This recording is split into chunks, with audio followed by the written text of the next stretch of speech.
ვილოცავთ ოქროს მედალი ფიგურულ ციგურაობაში საქართველოშია. ვილოცავ საქართველოს ფიგურული ციგურაობის ფედერაციის პრეზიდენტს ქალბატონ მაკა გიორგობიანს, რომელიც ყველამ კარგად იცით, რომ ყველაფერს აკეთებს და კარდაკარდად ის, რომ ეს გაფანტული საქართველოს მოქალაქეები ფიგურულ ციგურაობაში, ვინც ძალიან ძლიერნი არიან და ვარჯიშობენ სხვადასხვა ქვეყნებში, სულ სათითაოდ ჩამოყავს მაკა გიორგობიან საქართველოში, რომ საქართველოს სახელით იასპარეზონ და გამოვიდნენ მსოფლიო არენაზე, მსოფლიო საციგურაო მოედნებზე და სწორედ აი ერთ-ერთი მათგანი ინგა გურგენიძე გახლავთ, რომელსაც ვილოცავ კიდევ და კიდევ მაკა გიორგობიანს, რა თქმა უნდა, წინ კიდევ უამრავი წარმატებები გველის ფიგურულ ციგურაობაში და ზოგადად ყველაფერში, მაგრამ ამ შემთხვევაში ფიგურულ ციგურაობაზე მაქვს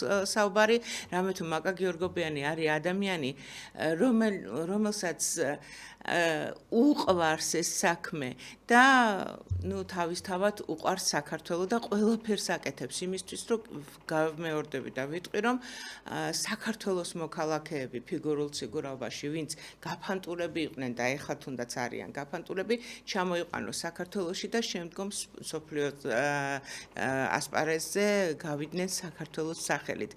გილოცავთ ქალბატონო მაკა, ვილოცავ 15 წლის მოციგურავეს არაჩვეულებრივ ინგა გურგენიძეს და მწვრთნელებს, რა თქმა უნდა, თითოეულ მწვრთნელს რამე თუ არაჩვეულებრივი მწვრთნელები ყავს ჩვენ და რა თქმა უნდა სრულიად საქართველოს. რაც შეეხება ჩემს დღევანდელ გამოშვების სტუმარი გახლავთ საქართველოს საპატრიარქოსთან არსებული წმინდა ილია მართლის სახელობის თბილისის სკოლის დირექტორის მოადგილე აღმზრდელობით დარგში უმშვენიერესი ქალბატონი ნელი გიორგობიანი. გამარჯობათ ქალბატონ ნელი და ძალიან დიდი მადლობა რომ მობრძანდით ჩვენთან სასაუბროთ. ჩვენ სკოლის დირექტორი გახლავთ ბატონი მამუკა თედიაშვილი და ქალბატონი ნელის უნდა ვთხოვო ძალიან რომ ქალბატონი ნელი მოვიდა დახუნძლული ფოტომასალით და ჩვენ პარალელურ რეჟიმში გავუშვებთ ამ ფოტომასალას და თქვენი ხილავთ ამსახველ მასალას სკოლის შესახებ და ქალბატონი ნელი მაინტერესებს როდის დაარსდა მე მაქვს შეხება თქვენ სკოლასთან და მინდა გითხრათ რომ პედაგოგიური ანსამბლი არის არაჩვეულებრივი თქვენთან და ეს ყველაფერი აისახება ბავშვებზე. ბავშვები არიან თავის ასაკთან შედარებით ბევრად კიდევ უფრო განვითარებულები და განათლებულები ინტელექტუალურად მე ვიტყოდი რომ უსწრებენ თავიანთ ასაკს და ამაში ძალიან დიდი წვლილი სკოლას მიუძღვის, მაგრამ მოდით ახლა დავიწყოთ იქიდან ზოგადად საიდანაც იწყება ხოლმე. როდის დაარსდა სკოლა? სკოლა მდებარეობს ვაჟა-ფშაველას გამზირზე, ხო ეს მისამართია? მოგესალმებით, მადლობა მოწვევისთვის. დიდი მადლობა თქვენ მობრძანებისთვის. მოგესალმებით, მაყურებელს მივესალმები. მეს ვისარგებლებ აი ამ შემთხვევით და ძალიან დიდი სიხარული მეს გავიზიარეთ ჩემმა ოჯახმაც. აი ამ ოქროს მედლით მინდა მივილოცო პატარა გოგონას, სრულიად საქართველოს და მე მაქვს უფლება რომ მაკა გიორგობიანსაც მივილოცო, იმიტომ ჩემს ძალიან საყვარელი და ახლობელი ადამიანი გილოცავთ მაკა და წარმატებები ყველას ოლიმპიელებს. მადლობა. ესე იგი უკვე 33 წელს ითვლის ჩვენი სკოლა. საკმაოდ სოლიდური თარიღია, ისე რომ შეიძლება უკვე მის სოლიდური და ლამაზი თარიღია. 33. რაღაც სიმბოლურიც არის ყველანაირად და შეიძლება ვისაუბროთ მის ისტორიაზე. ეს არის 1992 წელი. თქვენს გემახსოვრებათ ქალბატონ მანა და მით უმეტეს ჩემი თაობის ადამიანებს, როგორი წელი იყო, რა წლები იყო ზოგადად. საშინელი ტკივილი. და ამავე დროს მე ვფიქრობ, რომ მაშინ ბედნიერი და სევდიანი წლები ქონდა. დაინგრა დიდი ქვეყანა, რაღაც დიდი სიხარული ქონდა რომ მოვიპოვეთ თავისუფლება, დაიშალა ყველაფერი, მიწასთან განადგურდა და იწყება ფიქრი ახლის შენების. ვიდრე სკოლაზე დავიწყებდე საუბარს, მე მინდა ორიოდე სიტყვით შევეხო ამ სკოლის დამაარსებლის ბატონ ზურაბის პიროვნებას. ჩვენ აუცილებლად გამოჩნდება ბატონი ზურაბის ფოტოებიც და ესე იგი ბატონი ზურაბი ამ პერიოდისათვის უკვე მოღვაწეობს 58 საკალათბურთო სკოლაში მათემატიკის მასწავლებლად და დაიმსახურა და შესთავაზეს კიდეც სასწავლო ნაწილობა და ახალგაზრდა მამაკაცი მივიდა სკოლაში და ეხლა წარმოიდგინეთ რა რთულია ბავშვებთან ურთიერთობა სკოლა მით უმეტეს კალათბურთელებთან ეს იყო მართვეს ჯგუფი 2 მეტრიანი ბიჭები და იმათ თავიანთი საქმე აქვს კიდე ხო როგორც შევიდა პირველივე გაკვეთილიდან მიხვდა რომ ეს ადვილი საქმე არ იქნება და განსაკუთრებულ შემთხვევაში სხვა რეჟიმი, სხვა კვება, სხვა დასვენება რა თქმა უნდა მაგრამ ისეთი კეთილშობილი ადამიანი იყო ძალიან თბილი აი არ ვიცი ნამდვილი ქრისტიანი სიტყვა სიყვარული ადამიანის მოყვარული ადამიანი იყო და რო შეხედა იქ დახვდა მას კლასის დამრიგებელი იყო მანანა რამიშვილი კარგად ვიცნობდი მე მას მქონდა ამის ბედნიერება ამ სკოლის დაარსებამდე ბატონ ზურაბს ვიცნობდი იმიტომ რომ ჩემი ვაჟი სწავლობდა ამ კლასში და მისი მასწავლებელი იყო და ნუ აქედან ვიცნობდი და უკვე შეფასებული მყავდა ეს ადამიანი და ნუ აი ეს ხალი დაეხმარა და როგორ დაიწყო იცით გაკვეთილებით კი არ დაიწყო დილიდან წავიდა სავარჯიშოთ მათთან ერთად ესწრებოდა ვარჯიშს ეს მთელი დღე შეისწავლა ამ ბავშვების გრაფიკი მეთოდია ჯერ ერთი აი ეს არის იცით რა მანა მასწავლებლობას პედაგოგობას ვერავინ ვერ გასწავლის ვერც ერთი უნივერსიტეტი ეს შინაგანად და თვითონ მოვიდა ეს აზრად რომ რა ვქნა როგორ ვიმუშავა ახლა მათემატიკა უნდა დაღლილ ნავარჯიშებ კალათბურთელს ახლა მიდი და ასწავლე მათემატიკა ხო და ну რა თქმა უნდა ის მიხვდა და სხვათა შორის მას შემოიღო მე ესე იგი დაწყვილებული ესენი საათები მაქსიმალურად ცდილობდა ხან დატოვებდა ხან რაღაც გრძელდებოდა ვისაც როდის აწყობდა ხელს უწყობდა ამ ბავშვებს და ის გახდა მათი მეგობარი და ეს ბავშვები ამას მიხვდნენ და ეს იყო აი სიყვარულით გაჯერებული ურთიერთობა და როგორი კაცი იყო იცი ძალიან ლაღი და თავისუფალი შინაგანად ესე იგი ვერიტანდა ამ ჩარჩოებს საბჭოური სკოლაში, ну ჩარჩოში იყავი სადღაც ხო შენებაზე რაღაცას ვერ იზავდი და ეს ანერვიულებდა ძალიან და ხშირად მქონია საუბარი ახლა ჩემი შვილისგან ვიცი რომ აი გვესაუბრებოდა როგორი სკოლა აი მოგწონთ ეს თუმცა კი არაჩვეულებრივი კოლექტივი იყო და მართლა თავისუფლად გრძნობდნენ თავს ბავშვები მაგრამ მაინც აი როგორი სკოლა გინდა თქვენ რაღაცა თქვენი ოცნებები და ეს ჩანაწერებიც კი მაქვს ნანახი ამ ბავშვების და აიქიდან გაუჩნდა ეს ოცნება იყო მისთვის რომ რაღაც ახალი სკოლა უნდა შეექმნა იმიტომ რომ იწყება ახალი ერა ჩვენ ქვეყანაში იწყება ახალი საქართველოს შენება და ამიტომ ვინ უნდა აშენოს ეს ქვეყანა ესე იგი ძლიერი თავისუფალი ქართული სახელმწიფოს ქვაკუთხედი ეს არის განათლებული ადამიანი განათლებული საზოგადოება და როგორი უნდა იყოს განათლებული ადამიანი ხო იცით რა სხვადასხვანაირად ესმით ეს ტერმინი მსმენია და მიტომ ამბობ მოვიშველიებ გაბრიელ ეპისკოპოსის ქიქოძის სიტყვებს რომ უმჯობეს და სასურველი ის არის როდესაც კაცი მდიდარია ცოდნით და ამავე დროს მართლმადიდებლური ზნეობით აი ეს თუ არ არის შერწყმული ზნეობა და ეს შენ წაკითხული წიგნიერება იმას ვერ დაარქმევ განათლებულს იმიტომ რომ იმ მიღებულ ცოდნას ჭეშმარიტი მიმართულება უნდა მისცე. და ზუსტად ამას თვლიდა, რომ აი საიდან უნდა დაიწყოს სკოლიდან. აი ახლა გადავიდეთ უკვე სკოლაზე. და ეს დანგრეული ომგამოვლილი თბილისი, მანა გახსოვთ ალბათ სამოქალაქო ომი დახრეტილი რუსთაველი, დახრეტილი ეს რა ვიცი ქაშვეთი მთელი შენობები და იწყება სასწავლო წელი და ალექსანდრე ჭავჭავაძის ზემოთ იყო დიდი სკოლა ერთი, სადაც პირველი კლასიკური გიმნაზია შეუთავსეს, იქ იმ რუსული სკოლა. 9 აპრილს რაც ხო აიყვანეს ბავშვები, ბავშვები გაიყვანეს, კი ბატონო, ეს არსენას ქუჩის ზევით. და 58 სკოლაც იქვე ვერაზე იყო და ის რაღაცა ფლიგელი გაყვეს და ნახევარი დაუთმეს სამად, ну მეორე ცვლა არსებობდა.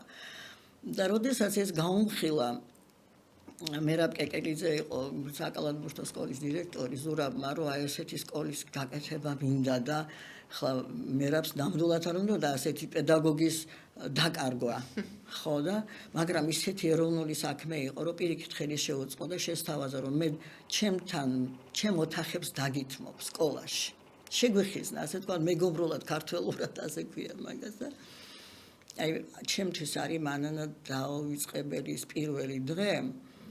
არაფერი არ გაგვაჩნია. აი როგორც უფალმა იყო სიტყვა.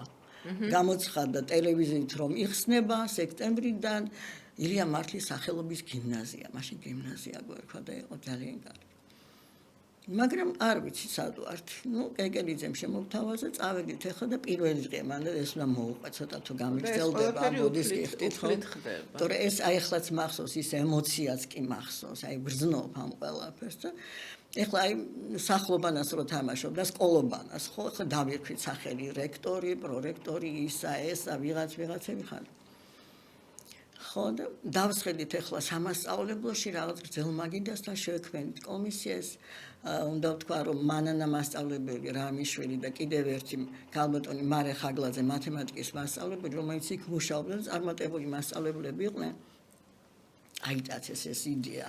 გამოყვნენ და ჩვენთან მუშაობდნენ, რა თქმა უნდა, ჩვენი მასწავლებლები არიან არაჩვეულებრივი.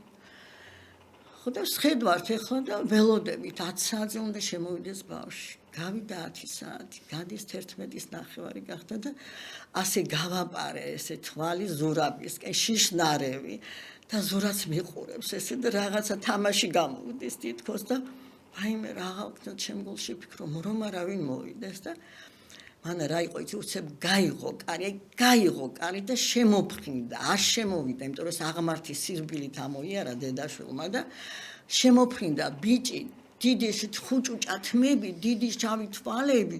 აი რომ გინახავს აკაკი წერეთელი აკაკის აკვანში, აი ესეთი ბავშვი შემოვარდა უცებ და დედაც შემოყვა მერე და აი მე ამოვისუნთქე და ეს იყო მეოთხარი პირველი მერცხალი. და ვინ არის ეს პირველი მერცხალი ჩემთვის დღესაც? ეს არის დღეს მამა გიორგი კიკვაძე. და მამო, აქედან მინდათ მოგეფეროთ, რომ ძალიან მიყვარხარ და თქვენ ყოველთვის ჩემთვის პირველი მერცხალი იქნებით. მიყვარხართ, მის ქალიშვილის სწავლობს ახლა ჩვენთან. აი ესე დაიწყო, მე შემოგვემატე, რა თქმა უნდა, ახლა როგორ იყო მეგობრიშვილი, ნაცნობიშვილი, ახლა როცა იწყება, ხო ვინდა მოიყვანო, ეს ბუნებრივია და პირველი 6 კლასის, რაღაც 42-45 ბავშვი მოიყარა თავი. და ეს იყო ერთი დიდი კლასი მანანა დავიწყეთ სწავლა რა თქმა უნდა მასწავლებლები სხვა ასაკის ხო? რა თქმა უნდა პირველი კლასი აი მარე ხაგლაძე იყო მე გაგაცანით ხო თქვენ არაჩვეულებრივი პედაგოგი თავისი მეთოდები ჰქონდა არაჩვეულებრივი სწავლების პირველ კლასელებთან და დღესაც ასეთი ქალბატონია პირველიდან მე-6-ში ჩათვლით მე-6 კლასი ყველაზე უფროსი იყო და მე ვიყავი მათი დამრიგებელი თან ზოგი მეგობრიშვილია ზოგი ნაცნობი ზოგი მაგრამ უნდა აღნიშნო რომ აქ მოვიდნენ ბავშვებთან ერთად მშობლები მანანა მშობლები ისევე რა ქვია მონაწილეობას ღებულობდნენ ამ სკოლის შენებაში აი როგორც ბავშვი როგორც ჩვენ და ასე შემდეგ არაფერი არ გაგვაჩნდა აბსოლუტურად და ეს ერთი დიდი ოჯახი და თანადგომა რასაც ქვია და აი ზურაბი ზუსტად მაგას ამბობდა აი რატო გადაწყვიტა ეს იცით რომ აი ესეთი საპატრიარქოსთან არსებული გაეხსნა სკოლა რომ დაამთავრა ჩემმა ვაჟმა რაღაც დიდი ტრაგედია მოხდა ჩვენ ოჯახში და დავკარგე შვილი და რომელიც იყო ძალიან საყვარელი მოსწავლე ზურაბის აი უზომოდ შეყვარებული მასწავლებელი და მოსწავლე და მისთვისაც ძალიან დიდი ტკივილი იყო და აი მამანაც უბიძგა რომ აი იმ ქვეყანაშიც მყავს უკვე რომელიც მე სულ ამბობდა რომ ეს მეხმარება და მიხვდა რომ ეს იგი ესეთი ზნეობრივი ადამიანი და განათლებული შეიძლება აღიზარდოს ეკლესიის წიაღში. აბა მართლმადიდებლურ ზნეობას აჩიიძენ, ხო? ამიტომაც გადაწყვიტა ეს და პირველი მისი ეს ჩანაფიქრი შემთხვევით შესულიყო თუ არ ვცდები ქაშვების ეკლესიაში მსახურობდა მაშინ მამა პავლე და დღეს მეუფე ნიკოლოზ ფაჩუაშვილი ხო და მას გაესაუბრა და გაანდო ეს თავისი სურვილი და ის მაშინ მამა პავლესაც ჰქონდა ეს ჩაფიქრებული სკოლის გაკეთება უნდა და პატრიარქის კურთხევით და ძალიან მოეწონა და ეს ინფორმაცია მიაწოდეს პატრიარქს რა თქმა უნდა მოეწონა დაიწყეთ იმუშავება იმ წუთში ზურაბი მიიწვიეს მისის განყოფილებაში მეუფე დანიელთან და იქ დაიწყო რაღაცა სასწავლო მუშაობა და მთლიანად ჩაერთო უკვე აი ამ საქმეში. თავდანელი დაარსების დღიდან მე რამდენადაც მახსოვს ჩვენი უწმინდესი კი, რა თქმა უნდა. უწმინდესთან ბავშვები მიყავდათ და კი ბატონო, ეგ ამას გეტყვით, მაგას მოგახსენეთ, უწმინდესი არ მოგშორებია. გული მწყდება, რომ ხა ვიცით რა გვინდა მივიდეთ, მაგრამ ვერ ვაწუხებთ. ასეთ მდგომარეობაში, როცა ფიზიკურ მდგომარეობაში არ მოგშორებია, იგივე მეუფე დაინელი, მეუფე ნიკოლოზი, სხვა მოძღვრები სულ თავს დაგტრიალებდნენ, გულშემატკივრები იყვნენ, რომ ჩვენ რამე არ შევშლოდა და იყო აი ეს ამბავი. ეხლა ესე ვსწავლობდი და მე ხო უნდა მოგვეძებნა ჩვენი ბინა და ჩვენ კარდა მაშინ ხო არ იყო საერთოდ ეს არანაირი ტრანსპორტი და ფეხი დავდიოდით უბან ქუჩა და ვეზოდით შენობას და ჩვენ ყავდა მაშინ ის იყო სასწავლო ნაწილი რუსულის მასწავლებელი არაჩვეულებრივი ქალბატონი დარიჯან კირვალიძე და იმან აღმოაჩინა ეს შენობა ეხლა ვაჟა-ფშაველაზე მიტოვებული თავის დროზე არაჩვეულებრივი საბავშვო ბაღი. ხო და არაჩვეულებრივი შენობა არაჩვეულებრივი ინფრასტრუქტურა არის რომ ერთი თავის ხელა ტერიტორია და ტერიტორია, ხუთი ეზო გაქვთ არაჩვეულებრივი მე ეზოში ის ბროწეულებიც გაქვთ ნაძვებიც არის სამი ტაძარია ხო სამი ერთი შენობაში სამი კი არა 4 გამოდის გარეთ ხომ არის სკვერში შემოსასვლელი კი ბატონო და ხო და ეს რომ მოიძებნა ნუ იქ როგორ იყო იცი ეს დრო დაინგრა ყველაფერი ეს კოლექტივი არსებობდა ისევ ბაღში და ქალბატონი ლილი იყო გამგე და ჩვენ საერთოდ დებულებაში ქონდა ბანანა ასეთი ჩადებული რომ ჩვენი ბაღი უნდა გქონოდა და იქიდან და გადმოსულიყო და ავტომატურად სკოლაში მაგრამ ეხლა ამ ყველაფერს თანხები ჭირდებოდა ჩვენ ერთი წელი უფასოდ მუშაობდით ხელფასი კი არ აგვიყი იმიტომ რომ სიღარიბე და აქ იყო გამოჩნდებოდა კეთილი ადამიანები ერისკაცები თანამდე იქიდან აქედან მშობელი რა ვის დიდი პატარა გვეხმარებოდა სულ და აი როგორც თოთო ბავშვი რო გაჩნდება ოჯახში და ყველა თავს დასტრიალებს აი ეს დავფოფინებდით აი ამ შენობას მე არ შემიძლია რა ვნიშნო რომ აი როგორ მივიღეთ ეს შენობა არ იყო ადვილი მოსაპოვებელი შენობა და მაშინ მერიაში იყო ბატონ ნიკოლეკიშვილი რომელიც ახლა ხანს გარდაიცვალა საყვარლესი ადამიანი არ შემიძლია ყოველთვის მადლობთ მას და როდესაც ჩემი მეუღლის მეგობარი იყო და რაღაცა ესე მეგობრულად რომ წავიდნენ ბატონის ზურაბი და ჩემი მეუღლე და ნუ გააცნო რომ აი ესეთი სკოლა ნუ რა თქმა უნდა ეს ვის არ მოეწონებოდა ასეთი ქართული სკოლა და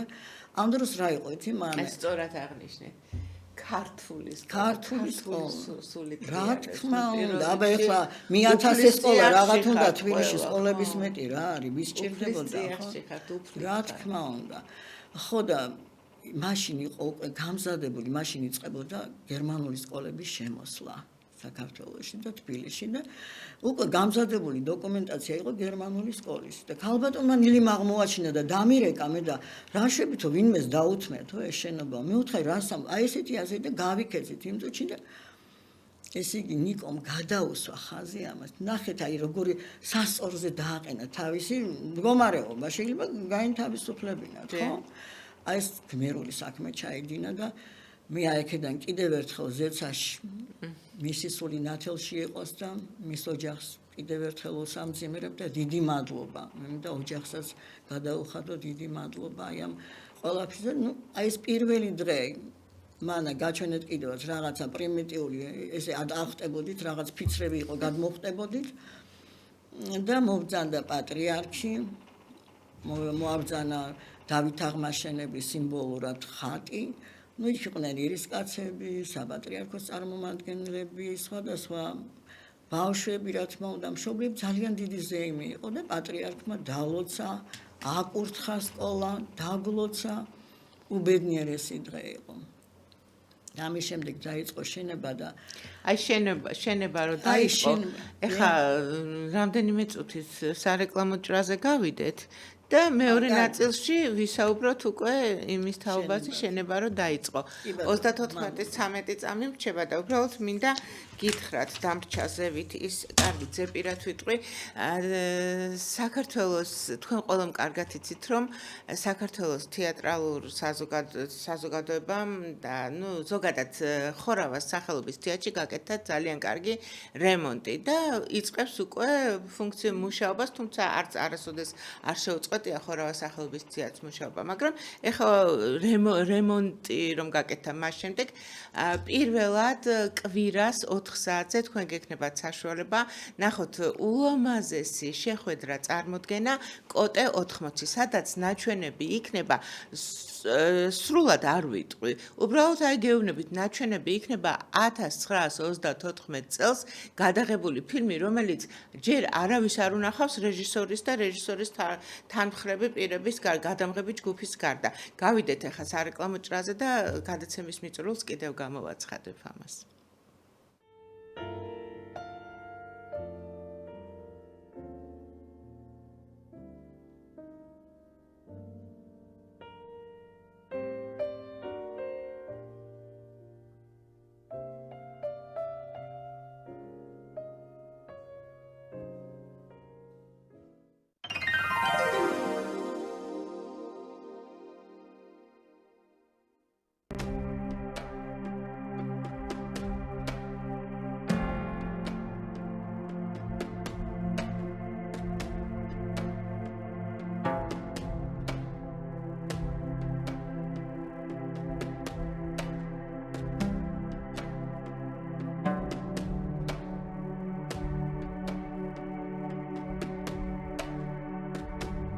ნახე საქართველო ობიექტივთან ერთად.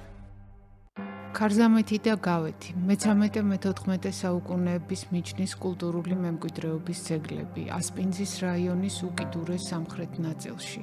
აქ ჩვენსა და თურქეთის საქართველოს ერთმანეთისგან მდინარე ქარზამეთის წყალი ყოფს. ამ მდინარის მარცხენა ნაპირზეა ქარზამეთის დაუსრულებელი ეკლესია. იგი კლდოვან ადგილას, ძველი ნასოფლარის თავზე დგას. აქედან კარგად ჩანს თურქეთში ჩარჩენილი სოფელი თათალეთი. თლილი ქვით დიდებული ტაძარი დაუწყია მაწყვარელს, აწყურის ეპისკოპოსს. საჟენ ნახევარი აუტანია, მოსულან ოსმალნი და ტაძარი დაუმთავრებელი დარჩენილა. აკადემიკოსი ექვთიმე თაყაიშვილიც ადასტურებს მისი თანამედროვე ისტორიკოსის ალექსანდრე ფრონელის ამ ცნობას. ქარზამეთის სამხრეთი კარის თავზე არსებული წარწერა გვამცნობს. ქრისტე ღმერთო, შეიწყალე გრიგოლ მაწყვერელი, მთავარ ეპისკოპოსი, რომლის საბრძანებით აღიშენა ესე ეკლესიაი. ეს წარწერიანი ქვა სხვა დიდი ზომის ქვებთან ერთად ჩამოყრილია. გასული საუკუნის პირველ ნახევარში გადაღებულ ფოტოებზე კი ქვები თავთავის ადგილზეა. ეკლესიის გარე კედლები ნატყვიარებით არის დაზიანებული. კარგად დამუშავებული ბაზალტის დიდი ზომის ქვით ამოყვანილი კედლები ერთ სიმაღლეზეა. ეს ადასტურებს, რომ მშენებლობა შუაგზაზე შეჩერდა. ქარზამეთის გეგმა გავეთისას უახლოვდება. ამ ორ ეკლესიას შესასვლელებიც ანალოგიური აქვს. ქარზამეთის მახლობლად აშენებულმა გავეთის ეკლესიამ ჩვენამდე მნიშვნელოვანი დაზიანებების გარეშე მოაღწია. მისი აგების შესახებ ისტორიული ცნობა არა, მაგრამ ლეგენდა შემორჩა. ქარზამეთის ხუროთმოძღვარს შეგირდი გაუგდია. ის წასულა და გავეთის ეკლესია აუშენებია. ეს ზეპირი გადმოცემა აკადემიკოსმა ვახტანგ ბერიძემ 1958 წელს ადგილობრივებისგან ჩაიწერა. გავეთის დარბაზული ეკლესია აგებულია უზარმაზარი სუფთად გათლილი მოწითალო ფერის ქვისგან. კედლები მკვიდრია, კარ-სარკმელი ხვეული ჩუქურთმით შემკული, სახურავი ბაზალტის ქვის ფილებით შემოსილი და აქამდე პირვანდელი სახით მოსული. საგრძნობლად მაღალი ეკლესია 3 სარკმლით ნათდება და მისი შიდა სივრცე ნახევრად ბნელია. აღმოსავლეთის გარე ფასადზე არსებული სამსტრიქონიანი ასომთავრული წარწერის მიხედვით გავეთის ეკლესია წმინდა გიორგის სახელზეა ნაკურთხი.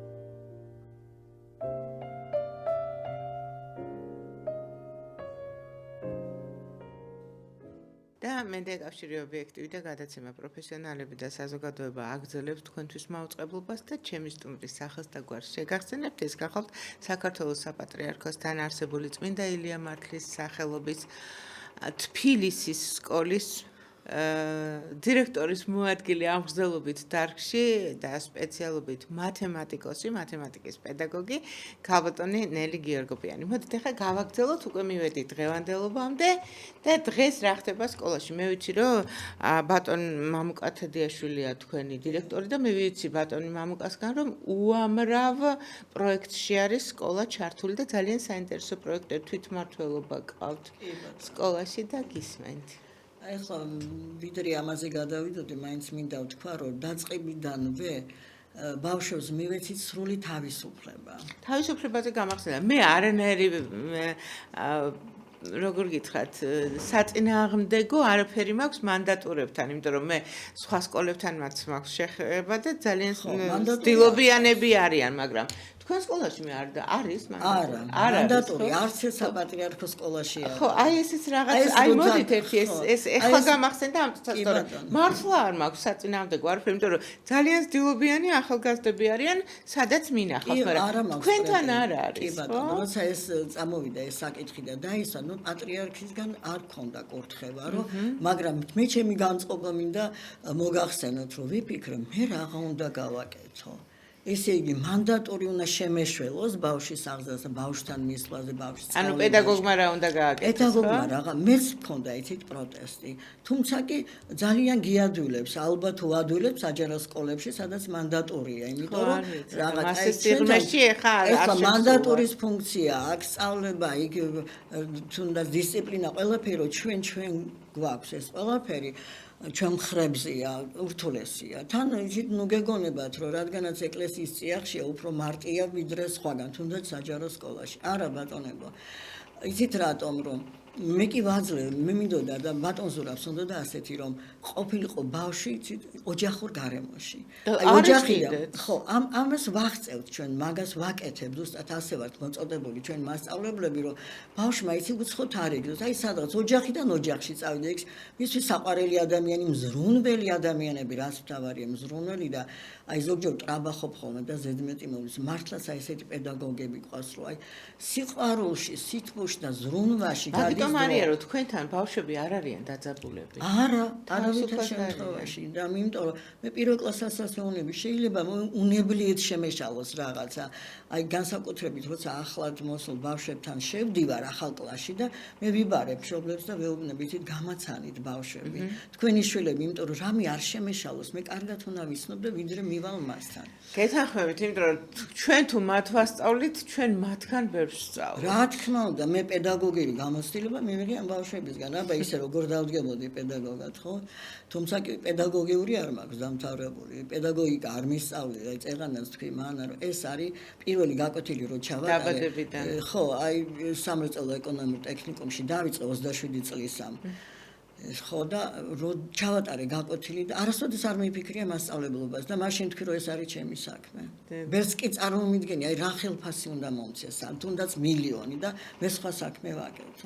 ეს არის ბავშვების საქმე და ეს არის ბავშვების სიყვარული, სითბო და რაც თვარია, როგორ მივდივართ იცით ბავშვებთან. ყველა ასეთია. მე ყველა სახელით ლაპარაკობ ჩემი მასწავლებლების სახელით. ერთი გუნდი ვართ და აი უნდა იყო გულწრფელი. მე ვიწყებ ახალი ბავშვი მოვიდა და ვეუბნები. დავიწყოთ საუბარო. და ვეტყვი იცით რა, მე ვარ ძალიან გულწრფელი ადამიანი. მოდი გულწრფელად ვისაუბრ. აბა როგორ გიყვარს მათემატიკა? აბა რა იშვები? აბა ისე და რაღაც. აი ამ გულწრფელობას მე მოყვება ნდობა. გენდობა, შენცენდობი და ნდობაში სიყვარული ჩდება. ნდობაზე გამახსენდა. ქალბატონელი ერთი პატარა ისტორია ვიცი, თქვენგან ვიცი, ბატონმა მამუკამ რომ წაიყვანა ბავშვები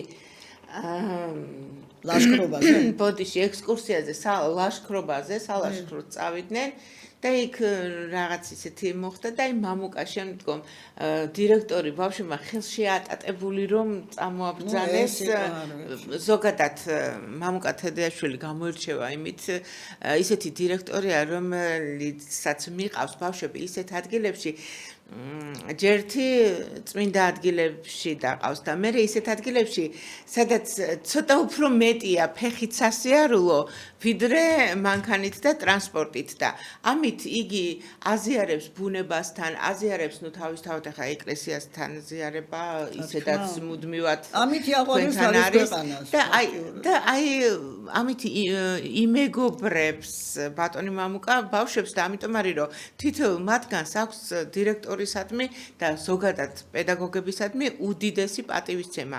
ამის მომსწრე მე თვითონ ვარ და მოდით აი ეს რომელიღაცა ლაშქრობის შესახებ მომიყევით. აი იცით რა, ვიდრე ამას ვიტყოდებ თავიდანვე სკოლაში ზუსტად აი ამ მიზნით რომ შეეყვარებინეთ, უნდა შეეხო ბალახს, მიწას, მთას, კედელს, რაღაცას ხო, რომ შენი იგრძნო შენი ქვეყანა. ახლა წიგნში წაკითხული და ფილმში ნანახი ისე შთაბეჭდილებას არ აქვს და პირველივე დღეებიდან ჯერ ზურაბის დროს შეიქმნა ასეთი ტურისტული ჯგუფი გზა, რომელსაც ხელმძღვანელობდა მამუკა თედიაშვილი და იმ დროს მამუკა მოვიდა ჩვენთან რუსულის მასწავლებელი და იმავდროულად საზღვარგალეთის ლიტერატურას ასწავლიდა. არაჩვეულებრივი იყო ეს თავისი კონკურსებს ატარებდა, ვიქტორინებს საზღვარგალეთის ლიტერატურა ისწავლება სკოლებში. არა, სხვაგან არა, მაგრამ ჩვენთან ისწავლება. არა, ნუ აი ყველანაირად გამოჩვეულები. და ეს ზაფხულში ვაძლევდა დავალებებს წაიკითხეს მსოფლიო კლასიკა შეასწავლა ბავშვებს, რომ მოდიოდე მე იქ იყო განხილ, ეს არაჩვეულებრივი და აი ეს გზა იყო, იცით როგორ მან ერთდღიანი ლაშქრობა ეს ყოველკვირას არის ჩვენთან, ეგ არაფერია, მაგრამ ორდღიანი, ერთკვირიანი, 10 დღიანი, აი შავშეთის მთები წარმოიდგინეთ აჭარაში.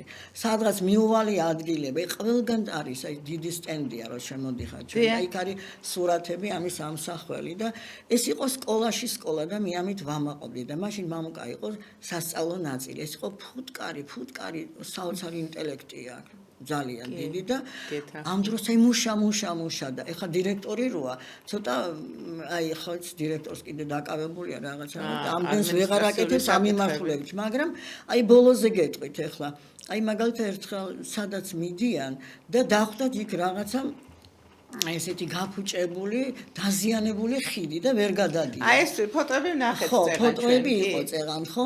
აი ეს იქ უნდა გააკეთონ, შეაკეთონ, მამუკასთან რაღაც ინსტრუმენტები მიქონდა, რომ ბავშვებს აჩვევდა, რომ ეს შენი გასაკეთებელია, შენი ქვეყანა, შენი მოსავლელია. გააკეთე, დახვდებოდა დაბინძურები, დაალაგებ, ნუ რაღაც ამოსვლები და ეხლა ბოლოს შარშან შემოდგომას ყავდა ესე იგი მე-10 კლასელები წაყვანილი და რაღაცა ისეთ მიუვალ ხეობაში აღმოჩნდნენ რომ ფოთლების ავსე რაღაცა და ძალიან ცუდი ჩასასვლელი ყოფილა და ჩაუსრიალდა ფეხი და ნუ ცუდად დაეცა იქ ქვა დახვდა და ძალიან სერიოზული ტრამვა მიიღო ფეხზე ისე რომ ან იმ ტკივილს როგორ გაუძლო რომ ბავშვები შეეშინდა არ შევაშინო ხმა არ ამოუღია ეს ხო გაუსაძლის ტკივილი იქნებოდა და რაღაცა კილომეტრები რო გამოიძახეს სასწრაფო ვერ მოვიდა იმ გზამდე ესე აიყვანეს მამუკა და ესე ატარეს მოსწავლეებმა აიყვანეს და ესე იგი ეხლა ხანს გამოვიდა მამუკა მერე სკოლაში ერთი წელი ფაქტიურად უჭირდა და ოპერაციები დაჭირდა ის და რომ მოვიდა მან უნდა გენახათ მამუკა მასწავლებელი მოვიდაო რო შემოესეკინა აქციას კაცი სიყვარული სითბო არ ვიცი ეს არ არის ხელოვნური არა რა თქმა უნდა აი ეს უნდა ის ნუ მე იცით რა არის ახლა ის ოჯახია კიდე დასაფასებელი რომელიც აირჩევს ამ სკოლას. რა თქმა უნდა. მე მინდა აი შევეხო ახლა მშობლებსაც და აი ზუსტად სად იზრდება ჰარმონიულად ბავშვი, განვითარება ხდება ზუსტად აი ეს თქვა რომ ეკლესია, სკოლა, ოჯახი. აი ამ სამყაროში თუ ერთი გამოეთიშა მე დამთავრებულია. ჩვენ გვყავს იცით რა ზოგჯერ მე მithქვავს რომ კი არ მინდა თქვენი შვილის გარიცხვა. მე მშობლებს თქო რომ მოგზადეთ, იქნებ თქვენ შემოგთავაზოთ უკეთესი გზა.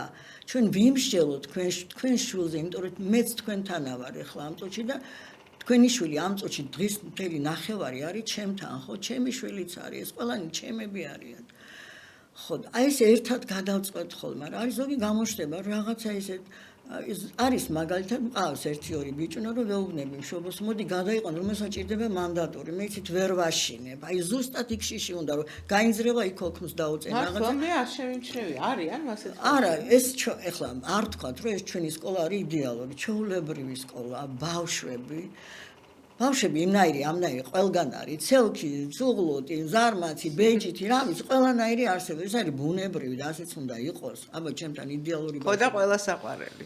ყველა საყვარელი ხო საკუთარი შვილი რამდენს გაბრაზდეს, მაგრამ გიყვარს და იტანა ამ ყველაფერს, რა გაუძლებდა მაგ ყველაფერს, ხო? აი ამ სიყვარულში და მე ჩვენი ბავშვები მართლა წეღანაც გითხარი ძალიან მოწონდა მიჩოვლიან სხვადასხვა ღონისძიებებს. ეგ უნდა მეთქვა, ხო და გადავიდეთ. აი ახლა თავისუფლება კიდე რაში გამოვხატეთ, რომ ჩამოვაყალიბე შარშან უკვე 2 წელია მოსწავლეთა თვითმმართველობა. მეუთხარი თქვენი ნება, თქვენი სურვილით რა ღონისძიება გინდა, როგორ მოაწყობ შენ საკლასო ოთახს, ეზოს როგორ მოაწყობ. აი სურათებშიც გაჩვენეთ, რომ იწყებოდა ერთი კვირით ადრე თვითონ მოვიდნენ კლუბები გვაქვს, ტურისტული კლუბი, ეკოკლუბი, რაღაც ინტელექტუალური კლუბი და ასე შემდეგ, ხო? თავისი გემოვნით, რომ რა ფერზეც გინდა შეღებეთ ეს სკამები თუ ასე, ყველაფერი თვითონ გააკეთეს. ხო და როგორი ლამაზ ფერებშია შეღებები ხო, აი და თვითონ როგორ გემოვნები. ძალიან, მე არ ვერევი, იყოს თქვენ გინდა, თქვენ ცხოვრობთ, თქვენ უნდა მოგწონდეს. ჩემი გემოვნება ეს ჩემთვის სახშია საკუთარი, მაგრამ ეს არის მან ეს ჩემთვის არის ოჯახი. და არაჩვეულებრივი გაზეთი არსებობს, მე ბატონმა მამუკამ დამათვალიერებინა სახშიც ჰქონდა წაღებული და გავეცანი. გაზეთი იმითია მნიშვნელოვანი, იმით არის ეს გაზეთი მნიშვნელოვანი, როდესაც გაზეთი არსებობდა და გამოდიოდა საპატრიარქოს სკოლასთან არსებული გაზეთი მხოლოდ სკოლის აღსაზრდელები იყვნენ გაზეთის მესვეურნი.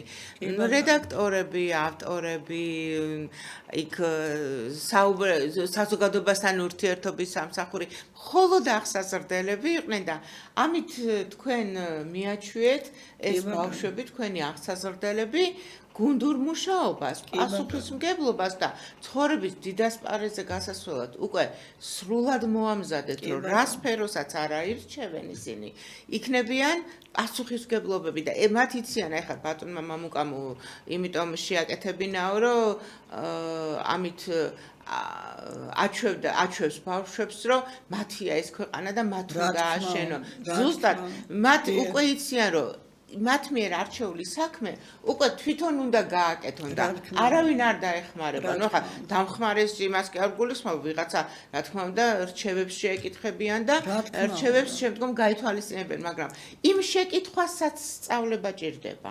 რომ დაჭირდეს ბავშვს რაღაცა მასზე იმ სფეროდან მასზე უფრო საინტერესო პიროვნებას და მასზე უფრო გამოცდილს უნდა კითხოს ეს ყველაფერი და აი ეს იციან უკვე ბავშვებმა. ამ გაზეთმა ეს გააკეთა. გაზეთი მორჩი კეთილი იყო, მე გული გონიერი, ეს პირველივე წლებიდან დაარსდა, შემდეგ ხა ციფრულ სამყაროში ვცხოვრობ და ელექტრონული ვერსია გვაქვს ახლა.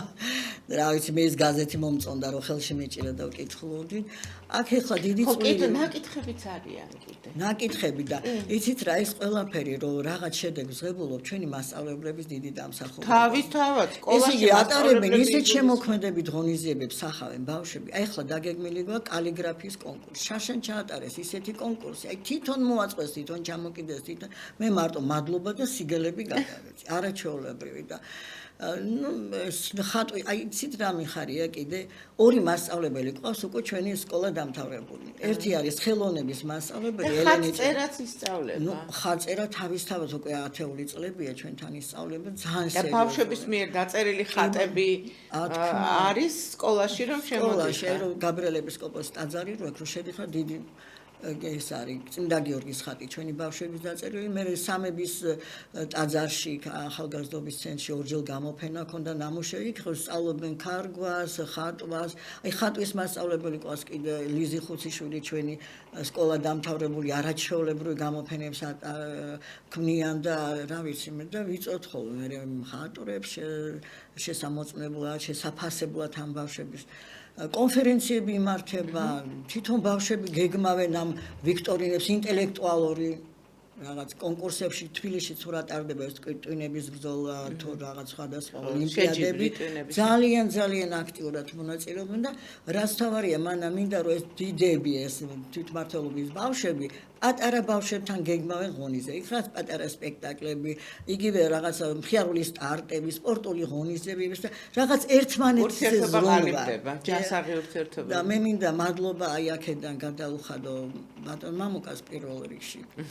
და იცით არ მინდა ახლა ესეთი ისე დამთავრდეს რომ ზურაბის გარდაცვალების შემდეგ უესად გარდაიცვალა სულ ახალგაზრდა მამაკაცი 2000 წელს და მე იყო დირექტორად ქალბატონი ნინო კახიანი ისიც 5 შვილის დედა არაჩვეულებრივი ქალბატონი იმ დროს იყო აჭარასთან ურთიერთობა და ეს სხვა ისტორია ჩვენი სკოლის ცხოვრების ამას დაჭირდება 1-2 საათი ალბათ რომ ვისაუბრო ეს სხვა არის და მე ისიც ასე მოულოდნელად გარდაგვეცვალა და ბოლოს ყავს მამუკა მასწავლებელი რომელიც თქვენს შეატყვეთ როგორი დირექტორია და ჩემ პედაგოგებს მე ულოცავ პედაგოგებს ურთულესი სპეციალობა და ზოგი იტყვის ხოლმე დაუფასებელიო, მაგრამ არა, დაუფასებელი კი არა. მამუკა მასწავლებელს იცით ვინ ეხმარება ხოლმე? ესე იგი ჯერ ყავს კოლეგა, დირექტორის მოადგილეა, ისიც სპორტის მასწავლებელი, ბატონი ელგუჯა ჩაჩანიძე, რომელიც ძალიან განათლებული ადამიანია, არაჩვეულებრივი კლასიკას უკრავს გიტარაზე და ბავშვებს ასწავლის, ვისაც სურვილი აქვს, ინგლისური იცის კარგად და ეხმარება ინგლისურში, მათემატიკაში ეხმარება და ეს დადის და დაყავს და ძალიან ქართველი კაცები უნდა რომ გაზარდოს. აი ესე და ქართველი ქალები და კაცები და აი ეს თქვენ რა ვიცი ექსკომა მე მგონი მაგიტომაც არის შექმნილი რომ ქართული სული ტრიალი აბა რა აზრი ქონდა მან იმ წუთში ვიტყვი ხოლმე თუ ეს არ მივიღე და მოდიოდნენ იცი აი 5 წლის წინ დამთავრებული ბიჭები და მიყვებოდნენ მამუკას ლაშქრობაში აი შარშან დამთავრებული და გუშინ წინ მოვიდა ბიჭი შემოვიდა ნელი მასწავლებელი ვერ მიცან არ და უყურებ მაგრამ წვერი ხო იცი ულაშები რაღაც ხედავ ნაცნობ თვალებს ერვალი მეუთხარი ირაკლი შენ ხარ შენ შემოვა ჩავიხუტე ესა და მოვყევი თელი ისტორია და მოიყვანა თავის მეგობარი რომელსაც უნდა ბავშვის მოყვანა ჩვენთან ჩვენ ყავს შვილიშვილებიც ой რას ძალიან აბა რა ეგ მიხარია ყველაზე მეტად რომ ჩვენ აღსრდილ ბავშვს მოყავს უკვე თავისი შვილი ეს არის ჩემთვის ისეთი სიხარული პირველ დღეს ნუ არ ვიცი აი დიდი ზეიმი რომ უკვე შვილიშვილებს ასურს ცოტა უფრო კონკრეტიკა რო შევიტანოთ ჩვენს გამოშვებაში ქალბატონელი აი რა მეთოდით მიმდინარეობს ახლა მე ფილოლოგი ვარ და აი ეს მაინტერესებს ქართული ენა ლიტერატურის სწავლება მე ერთი თავისუფლად შემიძლია ვთქვა, რომ იქ ბავშვებს რო უთხარი თავისუფალი თემა დავწეროთ ან პროგრამული მეთქი არ გაიკვირვეს. კი ბატონო. აი რა მეთოდით მიმდინარეობს ეგ მაინტერესებს. კი ბატონო, ეხლა მე იცით შემილია მე თვითონ მათემატიკას ვასწავლე, მაგრამ შემილია ამაზეც ვისაუბრო, იმიტომ რომ მე დავსწრები ვარ და შევსწრები ვარ როგორ ატარებენ გაკვეთილს. იქ არის თქვა რომელიმე ლიტერატურისა ნაწარმოების წაკითხვა, წიგნის კითხვის დღე ხომ არსებობს და ყველანაირ ორგანიზებაში ხო, ეს ყველგან არის თქვა და იქ მე ხდება განხილვა, მსჯელობა, იგივე ნაწარმოების და რას მთავარია მასწავლებელი ისმენს ბავშვის აზრს. ბავშვი უნდა ისითხოს, აბა შენი მოსაზრება, შენ და მისი აზრი, ასე და ამას ვითვალისწინებ ბავშვის აზრს. მე თვითონ ბავშვებს მე დავესწარი, მაგალითად მე 6 კლასში ერთი გოგონა ყავს. ან მე მგონი თქვენთან დადის. ანასტასია ბალანჩივაძე. კი, არაჩვეულებრივი მოიფიქრა ისეთი ვიქტორინა ჩაატარა, რომ აი გაოცებული დავში თავისი აი ორგანიზაციული საკითხებით მოფიქრებული ეს ყველაფერი და აი ბავშვებს აჩვევენ დამოუკიდებელ აზროვნებას. აი ეს ბავშვს უჩნდება სურვილი, რომ თვითონ შექმნას, კი, რა თქმა უნდა, მოვიდეს, შეგითანხმოთ თქვენ და შემდგომ განახორციელოს თავად. ჩვენ კონკურსებსაც ვაკეთებთ. აი მათემატიკაზე რო ვისაუბროთ ხო, მათემატიკაზეც ასეა ვიქტორინები, კონკურსები. ეხლა დღევანდელ დღეს სასურველია რომ ყველა ბავშვს ლეპტოპი ქონდეს წინ, იმიტომ რომ აი ცარცი და თაფა უკვე ცოტა მოძველებულია და მით უმეტეს სივრცითი აღთქმა საერთოდ ბავშვს ყველას არ აქვს და აი ეგ რო ნახავს უკვე ხო ეკრანზე ეს ყველაფერი კარგია, მაგრამ აი ეგ უკვე სალაპარაკო თემა ცალკეა რომ მათემატიკაში პირველივე კლასიდან უნდა ჩაიდოს ისეთი მეთოდებია, ახლა ისეთი სახელმძღვანელოებია მოგწონთ იცით ზოგი მომწონს ზოგი ნუ რაღაცა ისე შევსება უნდა ერთმანეთში ხომ უფლება რომ თავად აირჩიოს სახელმძღვანელო კი როგორ არა გვაქვს უფლება რომ აი პირველი კლასიდან ბავშვი თუ თავისი ხელით არ შეეხო აი წაკითხოს რატომ არის მე-5 კლასიდან მე-6-დან თანდათან უჭირდა ჩამოდიან ქვემოთ და ქვემოთ ამოცანები უჭირთ იმიტომ რომ ეს ვერ წარმოაიდგინა უცებ ეს წარმოსახვაში და იქ პირველი კლასიდან ეხება გროებს გადააწყობს გადმოაწყობს რაღაცას მე ჩანახაც გააკეთებს აი ეს აღქმა უნდა მოხდეს აი სულ ვიზუალიზაცია უნდა მოხდეს აი ამას აი ორი წინადადებით თუ არის საშუალება ამისი რომ აჭარასთან დაკავშირებით მე ყოველთვის მაინტერესებს აჭარის თემა ნუ ზოგადად საქართველოს რეგიონები ყველა მაინტერესებს და ნუ თბილისი პირველ რიგში, მაგრამ მაინტერესებს თქვენ რასთან მიმართებაში ახსენეთ, აი ამ სკოლასა და აჭარას შორის რა ურთიერთობა არის? 2 წუთი რჩება, სულ და ჩვენ ხო ვილაპარაკეთ მაგის თაობაზე, რომ მე გადაცემას აუცილებლად დავუთმობ ამ თემას, უბრალოდ აი ახლა რომ აი ახლა ორი სიტყვით გეტყვით 2000 წლიდან პატრიარქის კურთხევით იყო, რაც შეიძლება შევიჭრათ აჭარაში და რაღაც მოხდა, დაიწყო ახალი ერა, აჭარის ხელახალი მოქცევა, ასე ვთქვა და იქიდან ჩამოვიდა მოწესე და გთხოვა რომ თუ შეიძლება რომ ჩვენი ბავშვები ჩამოიყვანთ, თუმცა მუსულმანები არიან, არ იყვნენ მონათლულები და იცხოვრონ მართლმადიდებელ ოჯახებში და ესე ჩვენ მივდიოდით ეს ჩამოდი მამა მირიანი ამას არაჩვეულებრივი მეუღლე ყავს ამასაც დიდი როლი ეკუთვნის ამას და ამ წუთში მამა მირიანი აქ არის უკვე თბილისში ამას ძალიან დიდი დრო ჭირდება ალბათ კი ვიცი აუცილებლად დროში და მამა მირიანის სურვილი თუ იქნება ძალიან მე მინდა რომ იყოს ეს გასაშუქებელია ეს აუცილებლად გავაშუქებთ მაგას მე მინდა ერთი რამ თქვა ახლა დასასრულისკენ რადგან მივდივართ ალბათო მანა მიხარია რომ ჩვენ არაჩვეულებრივ გუნდს შეემატა თქვენი სახით არაჩვეულებრივი ჟურნალისტი პედაგოგი ბავშვები არიან ძალიან გახარებული მინდა საზოგადოებას უთხრა რომ ალბათო მანამ ჩვენთან დაარსა ჟურნალისტიკის სახელოსნო ასწავლის ჟურნალისტიკის რაღაც ელემენტებს, ქართული მეტყველებას, აზროვნებას და ასე შემდეგ და ბავშვები ძალიან კმაყოფილები არიან. დიდი მადლობა. ხო და კიდევ გვაქვს ერთი მოულოდნელი სასიამოვნო ამბავი, რომელსაც რამდენიმე კვირას გავაჟღერებთ. ხო, მე თავს ვიკავებ ახლა. ხო, აი ხახას დავიწყეთ. ძალიან დიდი მადლობა საქართველოს საპატრიარქოსთან არსებული წმინდა ილია მართლის სახელობის თბილისის სკოლის დირექტორის მოადგილე მათემატიკოსი უმშვენიერი ერესი ქალბატონი ნელი გიორგიობიანი სტუმრობდა ჩვენს გამოშვებას ძალიან დიდი მადლობა ქალბატონი ნელი და გისურვებთ თქვენ ბატონ მამუკას სრულიად კოლექტივს და თქვენ არაჩვეულებრივ აღსაზრდელებს უსურვებთ წარმატებებს მე მინდა კვლავ და კვლავ მიულოცო მაკა გიორგობიანს ინგა გურგენიძეს და სრულიად საქართველოს ინგას მწვრთნელებს ეს არაჩვეულებრივი გამარჯვება და ყველა სრულიად მართლმადიდებლურ სამყაროს გილოცავთ მირქმას, რომელსაც სრულიად მართლმადიდებლური სამყარო ხვალ ვიდღესასწაულებთ. არაჩვეულებრივი საუფლო დღესასწაულია და გილოცავთ ყველას. დიდი მადლობა, ვინც გვიყურეთ და გვისმინეთ. მე მომავალ პარასკევამდე გემშვიდობებით ნახვამდის.